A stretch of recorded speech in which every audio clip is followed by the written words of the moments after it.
Quiero llevarlos nuevamente al pasaje que hemos leído en Mateo capítulo 2, donde estará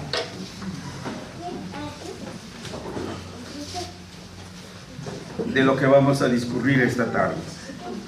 El versículo 1, solo vamos a leer ese versículo, ya hemos leído el pasaje. Vamos a leer el versículo 1, todos juntos, dice así: Cuando Jesús nació en Belén de Judea, en días del rey Herodes, vinieron del oriente a Jerusalén unos magos. Vamos a orar. Amado Dios, nuestro Rey, nuestro Padre, venimos a ti,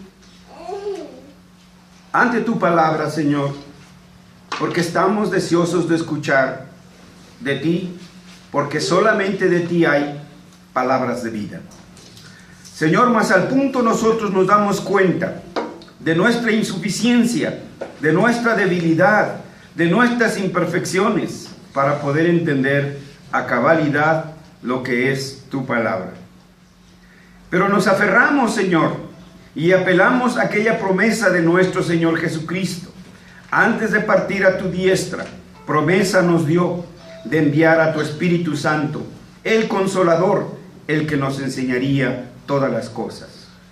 Te pedimos, oh Señor, que por la potencia de tu Espíritu Santo, nuestros corazones sean iluminados y guiados a la verdad, para que conozcamos tu voluntad, para que entendamos tu voluntad y vivamos solamente haciendo tu voluntad. Te pedimos, Señor, que a través de la exposición de tu palabra, no solamente seamos edificados, Padre bendito, sino que también podamos tener entendimiento de tu palabra, pero también hacimiento de la misma. En el nombre de Jesús oramos. Amén. Hoy voy a comenzar esta exposición con un examen a los padres de familia.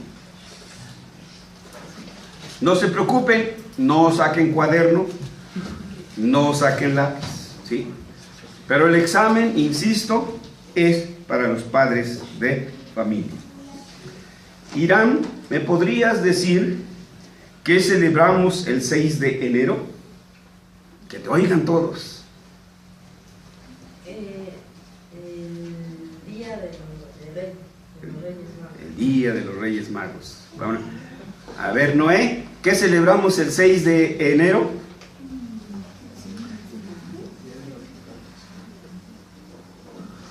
¿No? Que te ayude Santiago. Santiago, ¿qué celebramos el 6 de enero? El nacimiento de Jesús. El nacimiento de Jesús. No, no es cierto. Ya, ni modo. Apuntado, ya no hay vuelta, ¿verdad, maestros? ¿Sí? Ya no hay vuelta. Le vamos a preguntar a otro niño. Carlos, ¿por dónde anda? Por ahí lo vi. ¿Yo? Sí, que celebramos el 6 de enero. No celebramos nada. No sé. Vamos. La Epifanía. Bueno, silencios. Iker, ¿qué celebramos el 6 de enero? La Epifanía. Bueno, ahora les voy a decir quiénes aprobaron el examen y quiénes lo reprobaron. ¿Sí? La Iglesia de Jesucristo celebra la Epifanía. La Epifanía del Señor. ¿Sí? Ciertamente, el mundo entero, o por lo menos en la parte occidental, el 6 de enero es popularmente conocido como el Día de los Santos Reyes. Sin embargo, escuchen, oficialmente, tanto en la liturgia papista, si usted se va a su calendario litúrgico de la Iglesia de Roma, ellos no tienen el Día de los Santos Reyes. No es oficial para la Iglesia Católica, ¿sí? Tampoco en el calendario de los reformados. En el calendario litúrgico, el 6 de enero no se celebra el Día de los Reyes, sino ese 6 de enero es conocido como el Día de la Epifanía del Señor. Insisto, si usted entra a la página web del Vaticano y ve el calendario litúrgico, va a ver que aparece ahí, 6 de enero, la Epifanía del Señor. Si usted revisa nuestro calendario litúrgico, al cual ya les enviemos a muchos de ustedes, y que si alguno no lo tiene, nos lo puede pedir y se lo enviamos, ahí marca también la Epifanía del Señor. Entonces, ¿qué es lo que debemos de hacer nosotros? Si acabamos de leer aquí, la Escritura bien clara dice que el Señor se apareció, se manifestó a estos sabios, y si está aquí en Mateo, ¿quiénes somos nosotros para omitir esta parte de la Escritura? Para no explicarla, para no exponerla. Lamentablemente, en la liturgia papista, esta fecha se diluyó debido a las tradiciones que han superado su propia doctrina. Y por otro lado, tenemos que también acotar, los reformados, minados por el evangelicalismo, la Epifanía del Señor ha sido ignorada, enterrada y hasta desechada, porque se cree que es una fiesta de los católicos romanos.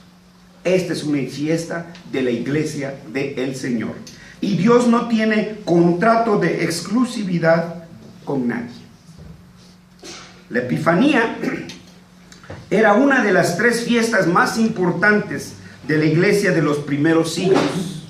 Es decir, que tanto la Iglesia apostólica como la patrística celebraba la Epifanía. Después, con el surgimiento del papismo durante la Edad Media, las festividades cristianas no desaparecieron. Que quede esto claro. No desaparecieron, sino que fueron corrompiéndose poco a poco y cada vez alejándose más y más de las Escrituras, para ser entonces, posteriormente, sustentadas en su mayoría por puras y meras tradiciones. La Reforma, movimiento del siglo XVI, se empeñó en la tarea de reformar todo lo que los papistas habían deformado. Lamentablemente en nuestro país, el Evangelio no fue traídamente por reformados, sino por evangelicalistas que vieron estas festividades como exclusivas de la Iglesia romanista. Por tanto, nosotros debemos de estar comprometidos en conocer el origen y significado de esta festividad cristiana. Por ello, hermanos, el tema que se va a exponer hoy es la Epifanía del Señor. Y lo vamos a hacer de la siguiente manera. Primeramente, se va a hablar del origen histórico de esta festividad cristiana. En segundo lugar, se expondrá el verdadero significado de la Epifanía. ¿Qué significa? Y finalmente, se presentará la trascendencia de la Epifanía en la vida del cristiano, en la vida del pueblo cristiano. Así que vayamos al primer punto, la base histórica de la Epifanía. La palabra Epifanía, como aparece en el Nuevo Testamento, no olvidemos que el Nuevo Testamento fue escrito en griego, y cuando uno va al Nuevo Testamento en griego, a esta cita, entonces uno va a encontrar en algunos pasajes que vamos a ver más adelante, la palabra epifaneia. Esta palabra griega, epifaneia, se traduce como manifestación o aparición. Epifaneia quiere decir cuando Dios se manifiesta a, ¿sí? Esas son las llamadas epifanías. Estas epifanías sirven para indicar la revelación de algo. La palabra epifanía tiene su raíz en otros 2 vocablos griegos. Uno, epi. Epi significa sobre. Esto es epi. ¿Sí? Epi, sobre. ¿Sí? Estar por encima de algo. Y la otra palabra es un verbo, faino. El verbo faino se traduce como conocer. Se traduce también como hacerse visible. Se traduce también como revelar algo, o mostrarse, o también manifestarse. ¿Qué significa epifanía entonces?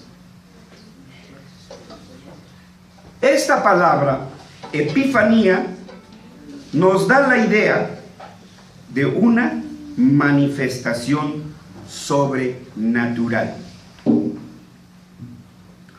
Una manifestación sobrenatural. ¿Fue de un orden natural que los magos se enteraron de Jesús? No, eso es epifanía. Que Dios se manifiesta, que Él toma la iniciativa y se revela a alguien. Esta palabra es la misma raíz que se usa en la traducción griega del Antiguo Testamento para referirse a las manifestaciones de Dios. Por ejemplo, Abraham 18:1. ¿Alguien lo lee de acá, de este lado, por favor? Abraham, y me ayudan de este otro lado, Éxodo 3, versículos del 1 al 6. Aquí Génesis 18, versículo 1. Jehová se le apareció a Abraham en el encinar de Mamre, estando él sentado a la puerta de su tienda a la hora de más calor. Jehová se le apareció a, en griego es epifanía. Vamos a ir en un momento al término hebreo también, ¿sí? Se le apareció a, eso es epifanía, aparecer. Jesús se le apareció a los magos, no los magos a Jesús. ¿Sí?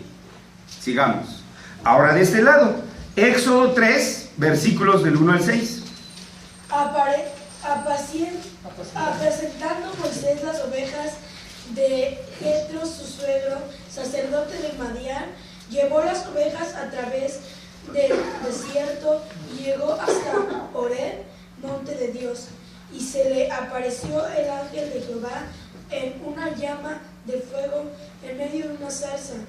Y él miró y vio que la zarza ardía en fuego, y la zarza no se consumía. Entonces Moisés dijo: iré yo ahora y veré esta grande visión, porque causa la zarza no se quema.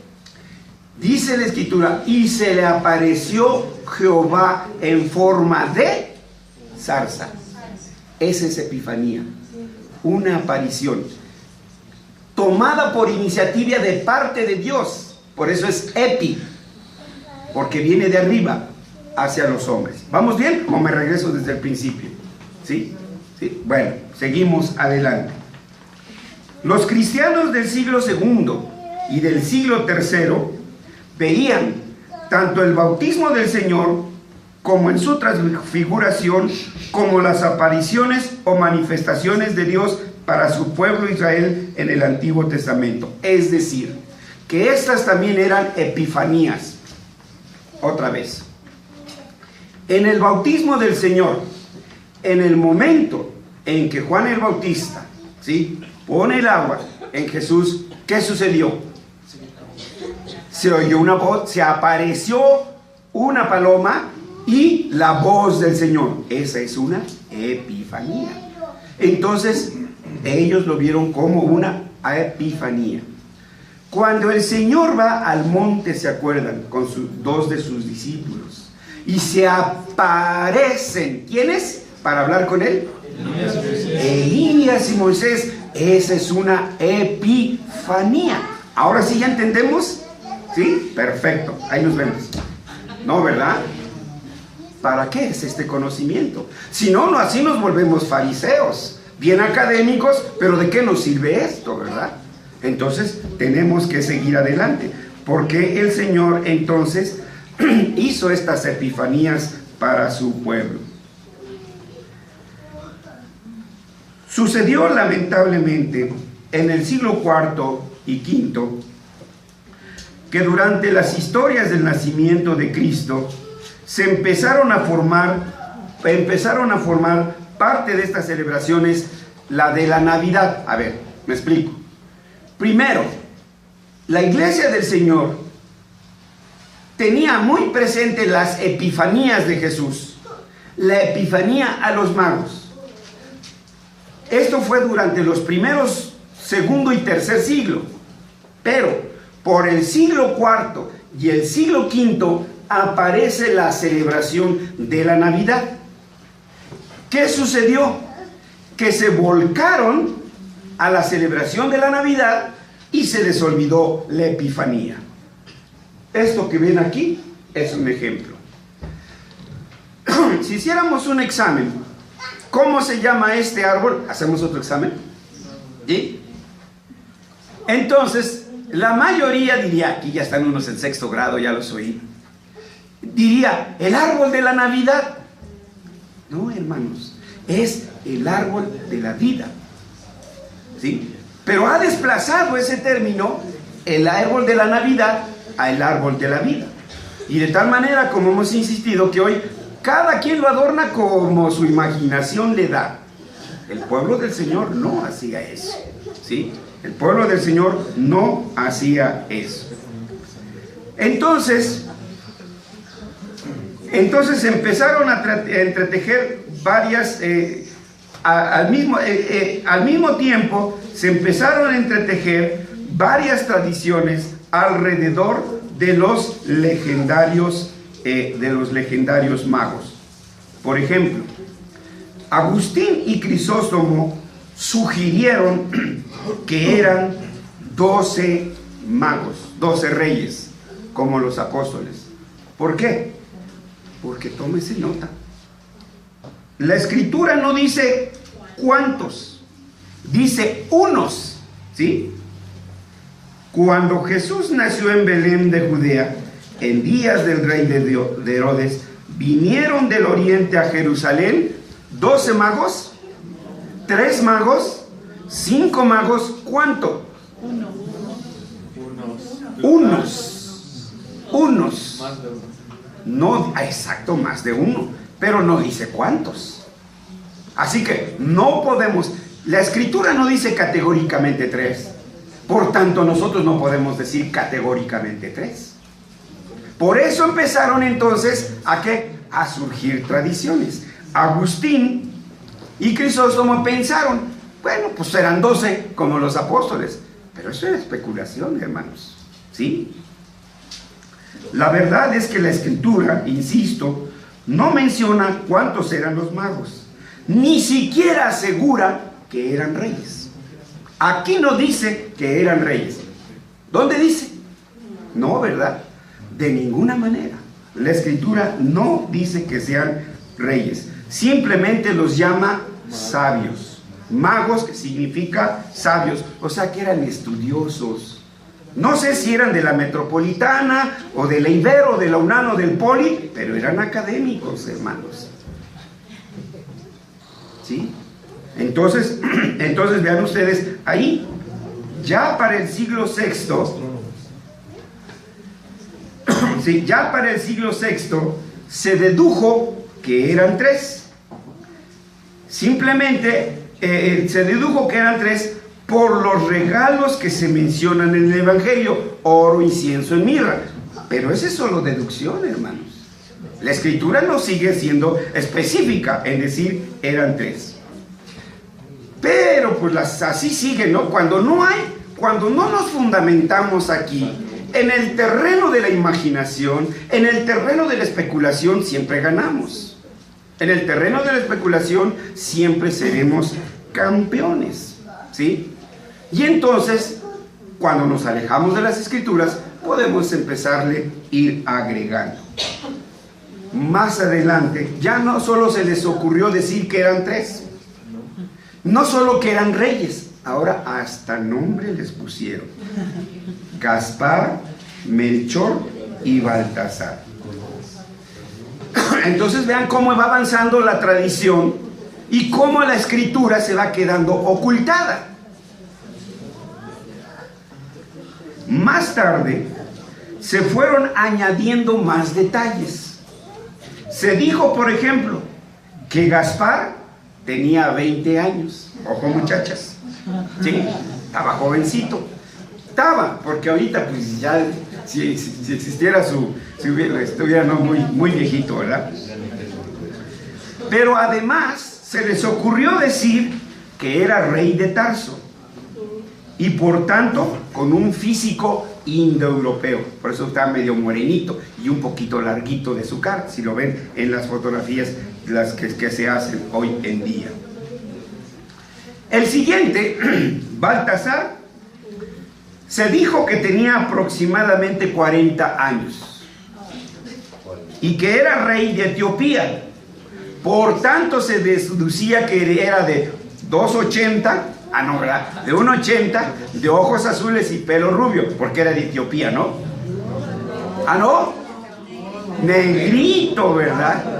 Entonces le empezaron a untar chapopote y dijeron, este será negro. Tenemos 20, 40. De Melchor se decía que tenía 60 años. No, pues ya. Pero era rey de Arabia. ¿Sí? Y así, hermanos, así las historias. Pero, hermanos, aún entre los mismos papistas hay desacuerdos en cuanto al origen y la tradición de los magos. Dentro de la literatura que ha podido llegar a mis manos, podemos mencionar los siguientes.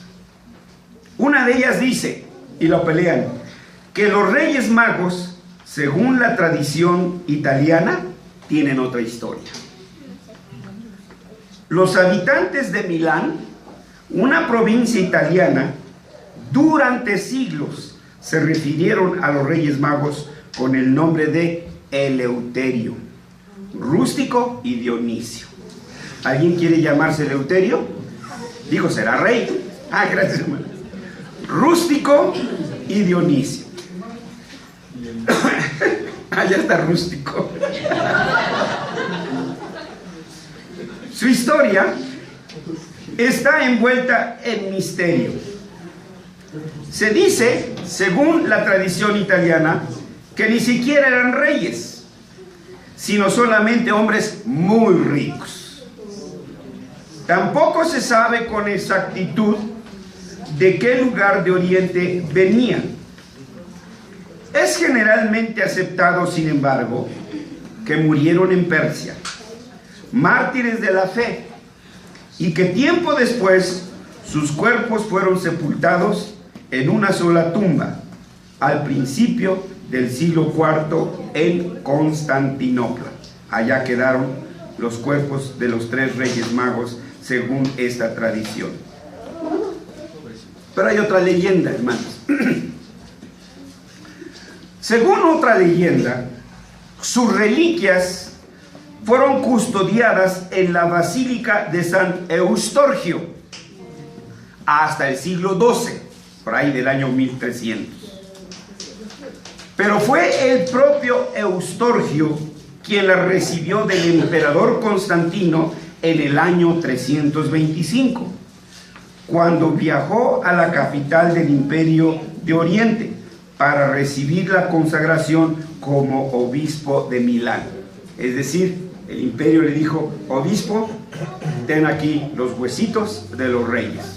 Y entonces Eustorgio pues se los llevó para Milán, Italia. Los restos entonces fueron transportados hasta Milán, Italia, en un sarcófago. Dicho sea de paso, lo que hoy llamaríamos ataúd, pero sarcófago, sarcos, carne, fagos, comer. O sea, el ataúd es uno que se come la carne, será la idea, el sarcófago. ¿Sí? Los restos de estos reyes fueron transportados hasta Milán en un sarcófago, el mismo que hoy en día se exhibe en la Basílica de San Eustorgio con la leyenda en latín: Sepulcrum Trium Magorum.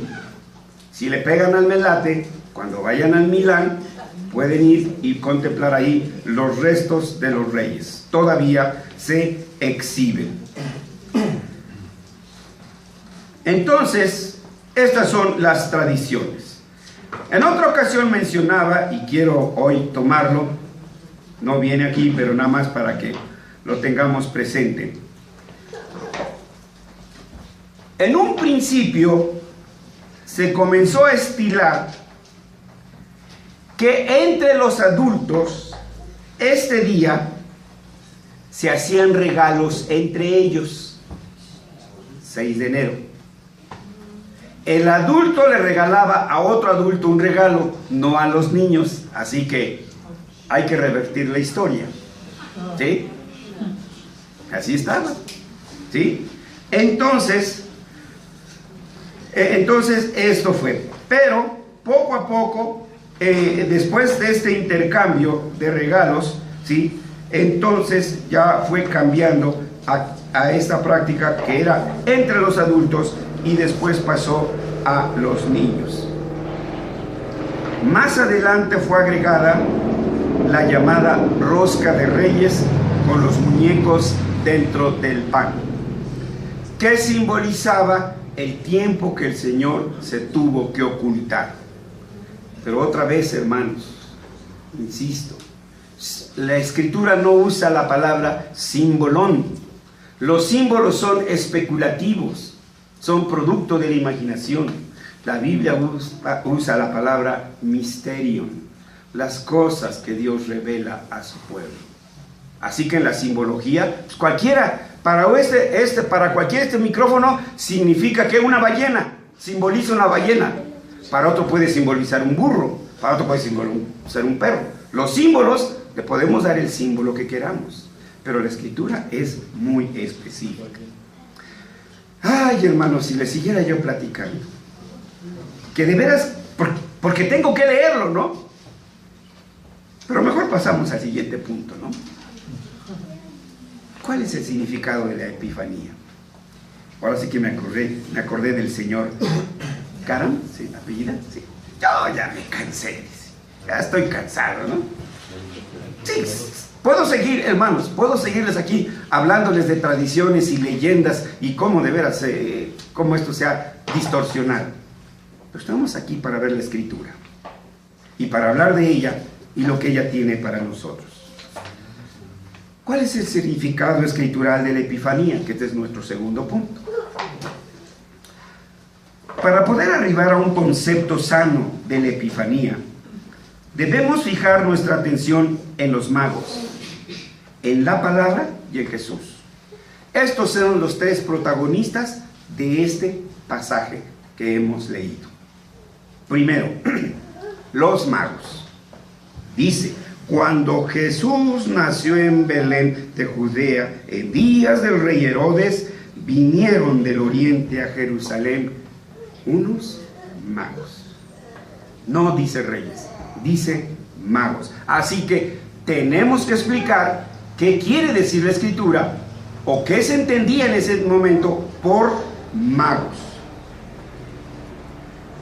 Como muchos de ustedes ya lo saben, estos personajes no eran hechiceros o hacían aparecer y desaparecer objetos. Sencillamente eran estudiosos de la astrología, que más tarde vino a ser la astronomía. Lo que hoy se conoce como la ciencia que estudia los astros y las leyes que los rigen. Los magos u hombres sabios, como estudiosos del firmamento, de pronto vieron una estrella con un brillo singular y mucho más espectacular del que ellos estaban acostumbrados a ver. Por lo cual concluyeron que un personaje muy importante estaba por nacer. Y también dedujeron que se trataba de un rey. Por eso cuando llegaron a Belén preguntaron: ¿dónde está el rey de los judíos que ha nacido? porque su estrella hemos visto en el oriente. Así dice el versículo 2. Y venimos a adorarle. Otro elemento que vemos en el pasaje que hemos leído es la palabra de Dios. Ahora, nuestra atención debe estar más que nada en la palabra de Dios. No nos compliquemos la existencia. Sencillamente veamos esto. 1. Los sabios son atraídos por la palabra de Dios manifestada en la creación.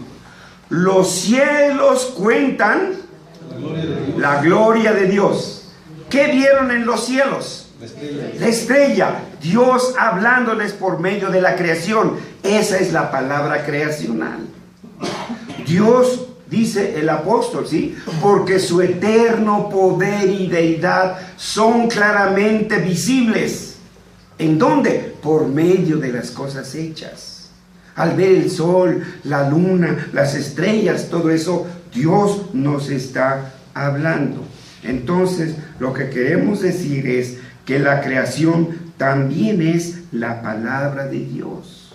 Dios igualmente habla y llama a través de su palabra creacional. Y en esta ocasión llamó a los magos y lo hizo a través de la creación por medio de una estrella.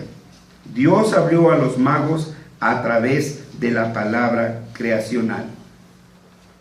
¿Pero fue suficiente? ¿Haber visto a la estrella les trajo directamente al Señor, al Mesías? No. Porque tuvieron primeramente que ser confrontados con...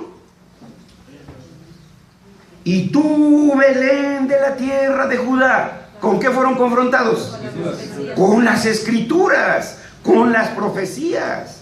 Por eso ven, necesitamos también esta palabra, la palabra escrita. Ese es el segundo hecho que debemos de ver de este pasaje que hemos leído.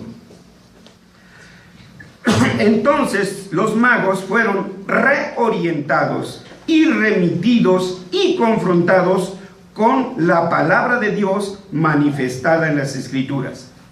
Pues nótese que los sacerdotes y escribas consultaron en la palabra escrita de Dios, en Miqueas 5:2, donde el profeta declaró: y tú, Belén de la tierra de Judá, no eres la más pequeña entre los príncipes de Judá, porque de ti saldrá un guiador que apacentará a mi pueblo Israel. Entonces ya tenemos otro elemento del pasaje que hemos leído. Y 3. Los sabios no solamente fueron confrontados con la palabra creacional, no solamente fueron confrontados con la palabra escrita, fueron confrontados con el verbo, la palabra de Dios hecha carne, con nuestro Señor Jesucristo. Vieron la estrella, vieron las escrituras y llegaron a la palabra, al verbo hecho carne, a nuestro Señor Jesucristo, al que el Padre dijo, ¿sí? Este es mi Hijo amado, a él oíd. De quien nuestro Señor Jesucristo también dijo: toda autoridad me ha sido dada. Por eso es la palabra autoritativa. Los sabios fueron confrontados también con la palabra autoritativa, es decir, que los sabios adoraron a la palabra de Dios hecha carne, a Jesús, porque según la Escritura, en el principio era el verbo, es decir, la palabra, y el verbo era con Dios, y el verbo, la palabra, era Dios. Ahora vean la secuencia. La palabra creacional los envió, los llevó a la palabra escrita. Y la palabra escrita los llevó ¿a dónde? A la palabra hecha carne, al verbo. Hace un momento mencionamos que el fundamento de la iglesia es la elección. ¿Cómo sabes si eres elegido? Toma y lee. Ahí te darás cuenta. si eres o no elegido. En tercer lugar,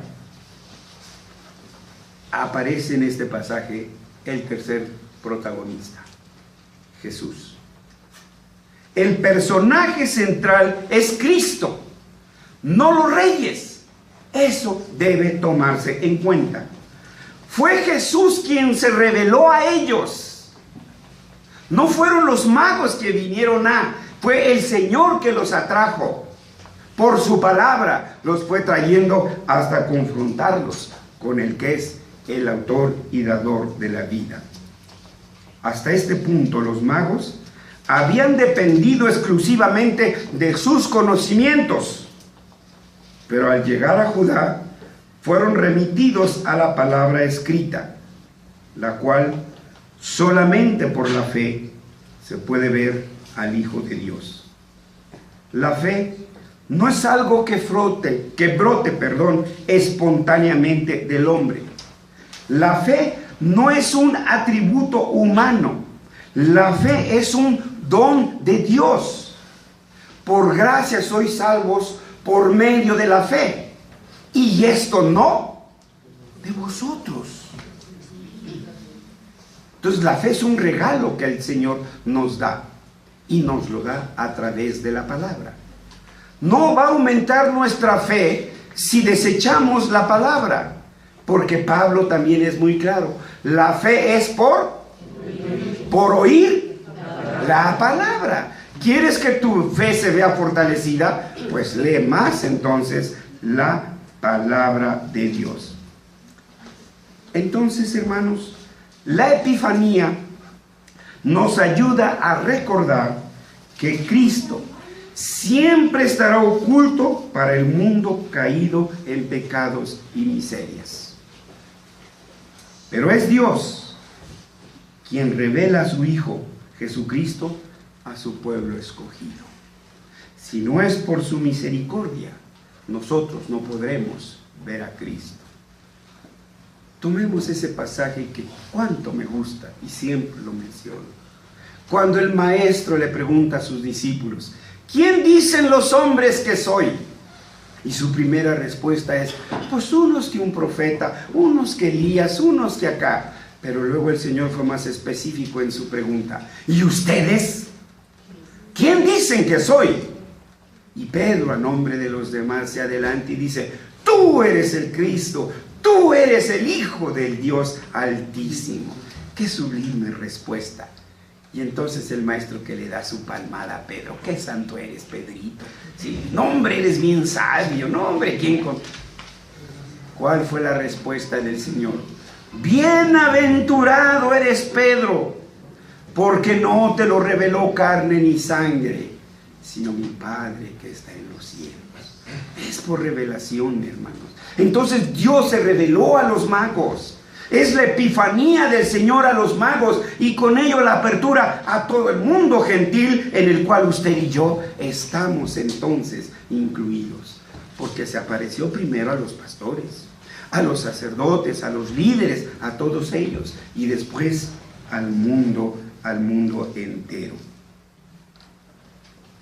Arribamos entonces al tercer punto. ¿Qué relación tiene esta fecha, esta fiesta, para con nosotros? Bueno, la Epifanía, si está aquí en la Escritura, nosotros tenemos que manifestarla. No tenemos entonces por qué ocultarla. Aquí aparece la Epifanía. En el Nuevo Testamento, en hebreo, la identifica como Hitgalut. Hitgalut es exactamente lo mismo, el mismo equivalente al griego Epifanía, revelación o aparición. También los judíos tienen ya su celebración de Reyes, los que no son tan ortodoxos, porque ellos ahí tienen entonces el Hag Notzri. Hag Notzri es la fiesta de los reyes, pero en el Nuevo Testamento en hebreo es Hitgalut. Hitgalut. Ahí está. Y nosotros no tenemos entonces por qué ocultarla. Si somos fieles seguidores de la Reforma, como ellos lo fueron de la iglesia antigua, quienes a su vez lo fueron fieles a las Escrituras, entonces debemos comenzar por recuperar nuestro legado histórico, nuestro legado litúrgico. Por lo tanto, la celebración de la Epifanía deberá ser un tema de nuestro calendario litúrgico. Y sobre todas las cosas, téngase presente que el tema propio de la Epifanía es la manifestación de Cristo Jesús y no la adoración de los llamados Reyes Magos. La Iglesia Presbiteriana debe recuperar el calendario litúrgico y no debe pasar por alto la celebración de la Epifanía. Como en las festividades de la Pascua y el Pentecostés, la Epifanía debe hacerse patente en la adoración del pueblo de Dios. Si nuestra adoración no toca el alma, si la exposición de las Escrituras no encuentra una nota de respuesta en el corazón de los cristianos, si el pueblo de Dios no es movido a la obediencia, entonces cada una de nuestras celebraciones, tanto dominicales como especiales, serán fiestas huecas y sin significado, y se parecerán a los espectáculos de los paganos, llenos de jolgorio, pero sin significado ni trascendencia. La palabra es predicada para que surjan cosas maravillosas de las Escrituras, y nuestra actitud debería ser la misma del salmista que dijo: abre mis ojos y miraré las maravillas de tu ley. En otras palabras, toda nuestra adoración debe de ser una epifanía. La epifanía, como una manifestación de Dios a su pueblo, debe ser también para nosotros una revelación personal. Cada uno de nosotros, en forma particular, debe poder decir como el apóstol Pablo: y por último, me apareció a mí. Y caer de rodillas, arrobados por la gloriosa majestad divina del Verbo de Dios, y exclamar como el mismo apóstol a Pablo mencionó: Señor, ¿qué quieres que haga? O como Tomás el incrédulo, cuando el Señor se le reveló, que cayó de rodillas y dijo: Señor mío y Dios mío. A ese punto debemos de llegar, al que arrobados, Señor, caigamos de rodillas al Señor y digamos: ¿qué quieres que yo haga?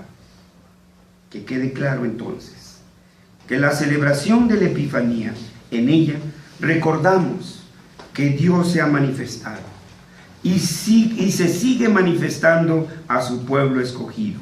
Después de todo, esto es lo que significa Epifanía: la manifestación. Esta Epifanía se manifiesta en la comunión de los santos, no en la desunión de los santos, cuando cada quien agarra su camino, cada quien se va por donde quiere, y entonces hay que queden los que queden, punto, ahí les dejo el barco. Entonces no ha habido esa Epifanía en nuestro corazón. Insisto que esta debe ser una epifanía para nosotros. Se manifiesta en la comunión de los santos, cuando estos se reúnen para adorarle. De manera que nuestros cultos deberemos de pensar en que nunca caigan en el tedio de la rutina y de la vacuidad. Que nuestros cultos sean vivos, llenos de alegría y de reverencia, porque Dios está en medio de su pueblo. En conclusión, ¿qué diremos a todo esto? Con la exposición de hoy se ha aclarado que el 6 de enero es la celebración de la Epifanía de Cristo y no la adoración a los Reyes Magos. El tema de la Epifanía se desarrolló de la siguiente manera. Primero se expuso la base histórica, después se habló acerca del verdadero significado escritural y finalmente se mostró su relación con la vida cristiana. Ahora pues, como una iglesia reformada, Debemos tomar en cuenta el calendario litúrgico cristiano y, por supuesto, no pasar por alto la celebración de la Epifanía. Yo quisiera dejarles de tarea y quisieran una encuesta en nuestras iglesias evangélicas a ver cuántas celebraron la Epifanía. ¿Iniciamos la encuesta, hermanos? ¿Sí? Hermanos, como testigos de Cristo, debemos manifestar al mundo el verdadero significado de la Epifanía. También a través de la celebración de los cultos especiales de la Epifanía, le estaremos enseñando al mundo cómo verdaderamente se debe adorar al Dios vivo de Israel. Mantengamos esta tradición, pero siempre dentro del marco de las Escrituras, y que sirva también de enseñanza para nuestros hijos. Que ya no nos digan que el 6 de enero celebramos los Reyes Magos. Que esto también sea para las nuevas generaciones de creyentes y también para los nuevos convertidos. Que Dios nos ayude a mantener vivo y verdadero el significado de esta Epifanía. Vamos a orar, hermanos. Nuestro buen Dios, te damos gracias por tu palabra. Gracias por mostrarnos la manera condescendiente de cómo tú te manifiestas en nuestras vidas. Lo haces primeramente a través de las cosas que conocemos, las cosas que tocamos, las cosas que palpamos. Que podamos ver ahí tu eterna deidad y poder. Pero por nuestro pecado, este es insuficiente.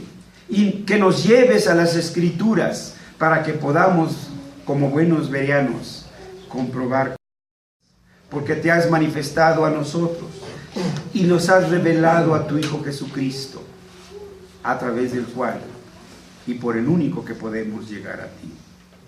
Señor, que no distorsionemos estas Escrituras, que seamos prontos para enseñarla a nuestros hijos, prontos para enseñarla a los nuevos convertidos, que aseguremos una nueva generación, una futura generación de verdaderos adoradores tuyos conforme a tu palabra. En el nombre de Jesús oramos. Amén. Amén.